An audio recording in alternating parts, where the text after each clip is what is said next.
HYO எனப்படும் இந்து இளைஞர் இயக்கம் தனது 75வது வைர விழாவை அண்மையில் கோலாலம்பூரில் துன் டாக்டர் சித்தி அஸ்மா மண்டபத்தில் மிகவும் சிறப்பான முறையில் கொண்டாடியது. இளைஞர் மற்றும் விளையாட்டுத்துறை துணை அமைச்சர் அடாம் அட்லி அப்துல் ஹலீம் தலைமையில் நடைபெற்ற இந்த நிகழ்ச்சியில் இயக்கத்தின் தலைவர்கள், முன்னாள் தலைவர்கள், உறுப்பினர்கள் என 500க்கும் மேற்பட்டோர் கலந்து கொண்டனர். இந்த நிகழ்வில் முன்னாள் மற்றும் தற்போதைய தலைவர்கள் பல்வேறு பிரிவுகளில் விருதுகள் பெற்றனர். விழாவின் சிறப்பு விருதான ரத்னாஸ்ரீ விருது 2 முன்னாள் HYO தலைவர்களுக்கு வழங்கப்பட்டது. இவ்விருதுகளை துணை அமைச்சர் அடாம் அட்லி வழங்கி கௌரவித்தார். மேலும் இயக்கத்தின் சிறந்த பங்கேற்பாளர்களில் 47 பேர் கௌரவிக்கப்பட்டனர்.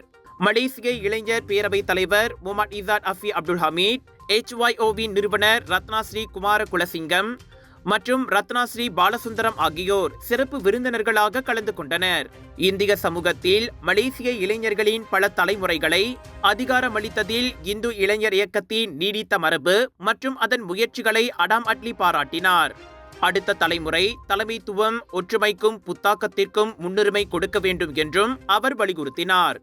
மேலும் அமைப்பின் டிஜிட்டல் முன்னேற்றத்தின் ஒரு பகுதியாக புதிய நடமாடும் செயலி பயன்பாடு அறிமுகப்படுத்தப்பட்டது.